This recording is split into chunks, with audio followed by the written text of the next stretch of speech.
কেমন আছেন সবাই? আমি দীপিকা খান বলছি। আজকে আমি আপনাদের সাথে একটা বিষয়ে কথা বলতে চাচ্ছি। এটা হচ্ছে আমি ডিভোর্সি। আমার হাসব্যান্ডের সাথে আমার তালাক হয়ে গেছে। বর্তমানে আমি একা আছি। একাকিত্ব জীবনটা আর আমার ভালো লাগছে না। এখন ভালো একটা মানুষ দরকার আমার জীবনের জন্য। এইজন্যে আমি আপনাদের হেল্প চাচ্ছি। যদি এই কোনো ভালো মানুষ আমাকে বিয়ে করতে চান, অবশ্যই আমার ইনবক্সে আমার হোয়াটসঅ্যাপ ইমো নাম্বার দেওয়া আছে, আপনারা যোগাযোগ করবেন আমার সাথে। আর আমি এমন একটা ভালো ছেলে চাই যে আমাকে নিয়ে ঘর করবে, আমাকে ভালোবাসবে এবং আমার সমস্ত ভরণ পোষণের দায়িত্ব নিবে।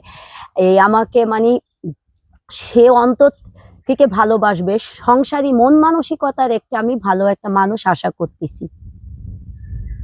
নাম কি? নাম কি আপনার? নাম দীপিকা খান। আমি বলছি ঢাকা কেরানীগঞ্জ এলাকা থেকে। কি করেন? আমি বর্তমানে আসলে ছোট একটা জব করি। হ্যাঁ, এই কিন্তু আসলে একাকিত্ব আছি, তো হাজবেন্ডের সাথে আমার ডিভোর্স হয়ে গেছে। এই জন্যই আমার একটা রিসেন্টলি একটা ভালো মানুষ দরকার, আমার সঙ্গী, জীবন সঙ্গী হিসেবে আমার একটা বিয়ে করা দরকার। এই জন্য কিভাবে যোগাযোগ করবেন? আমার হোয়াটসঅ্যাপ ইমো দেওয়া আছে। আপনারা এই ছাড়া আগ্রহী আছেন, ওরা অবশ্যই আমার সাথে যোগাযোগ করতে পারবেন ইনশাল্লাহ। আল্লাহ হাফেজ।